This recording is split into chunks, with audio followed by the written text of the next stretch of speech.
ایک خاموش عبادت گاہ، رات کی گہری تنہائی اور ایک ایسی لڑکی جس کی پاکیزگی پر آسمان گواہ تھا، لیکن اچانک ایک ایسا لمحہ آیا جس نے اس کی پوری زندگی بدل دی۔ یہ کہانی ہے حضرت بی بی مریم علیہ السلام کی۔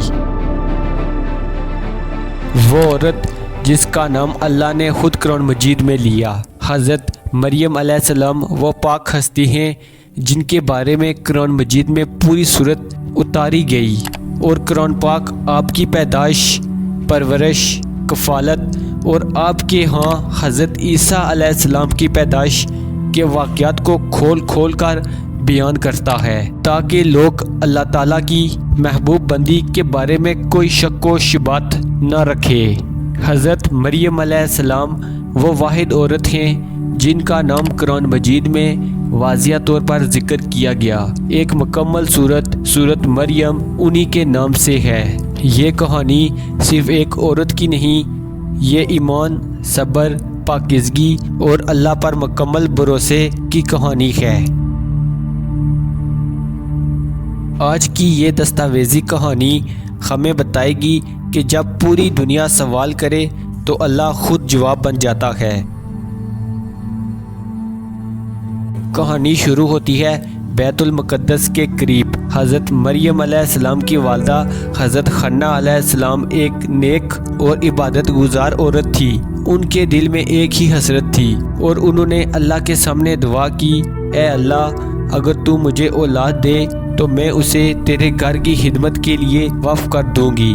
یہ دعا قبول ہوئی، لیکن جب بچی پیدا ہوئی تو حیرت ہوئی، کیونکہ اس زمانے میں عبادت گاہ کی خدمت صرف لڑکے کیا کرتے تھے۔ حضرت حنہ علیہ السلام نے کہا، اے اللہ، میں نے تو لڑکے کی دعا کی تھی، لیکن یہ تو لڑکی ہے، مگر اللہ کا فیصلہ انسانی سوچ سے کہیں بڑا ہے۔ اللہ نے فرمایا، یہ لڑکی معمولی نہیں ہوگی۔ حضرت مریم علیہ السلام حضرت زکریہ علیہ السلام کی کفالت میں آئیں۔ وہ بیت المقدس کی محراب میں عبادت میں مصروف رہیں۔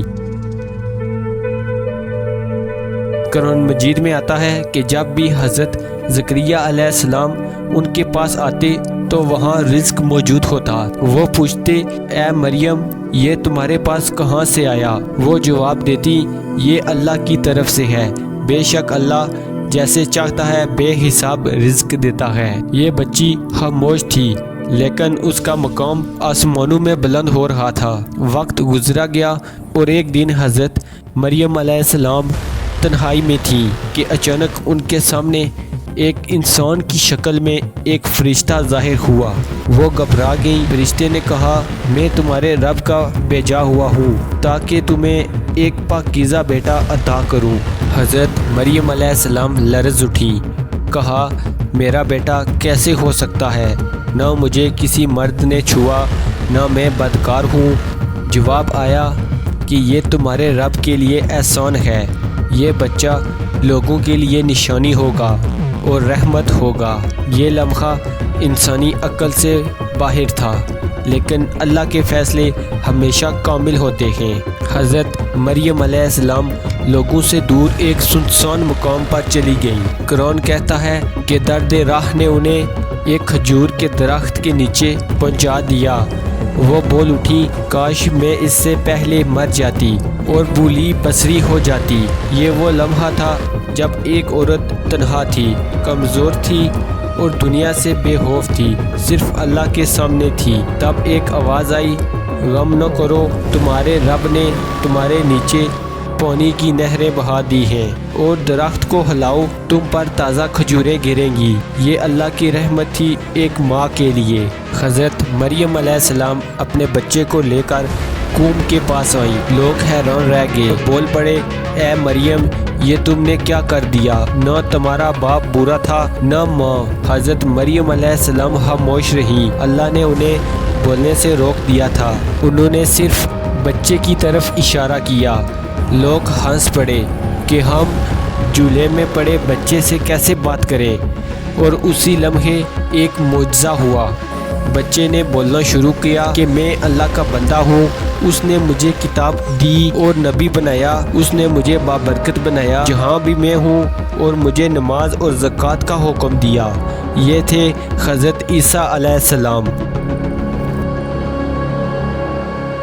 یہ حضرت عیسیٰ علیہ السلام کا کلام تھا، وہ لمحہ جس نے حضرت مریم علیہ السلام کی پاکیزگی قیامت تک کے لیے ثابت کر دی گئی۔ حضرت بی بی مریم علیہ السلام کی کہانی ہمیں یہ سکھاتی ہے کہ پاکیزگی اللہ کے نزدیک سب سے بڑی عزت ہے، کہ صبر اللہ کو سب سے زیادہ محبوب ہے، کہ جب پوری دنیا انسان کے خلاف ہو اور وہ اللہ کے ساتھ ہو تو اللہ اس کے لیے آسمانوں سے مدد اتارتا ہے۔ آج کے دور میں یہ کہانی ہر اس انسان کے لیے ہے جو تنہا ہے، جس پر دنیاوی الزام ہے، جو خاموشی سے صبر کر رہا ہوتا ہے۔ یاد رکھو، اللہ خاموش آنسو کو سب سے زیادہ پہلے سنتا ہے، اور وہ وقت ضرور لاتا ہے جب حق خود بول اٹھتا ہے۔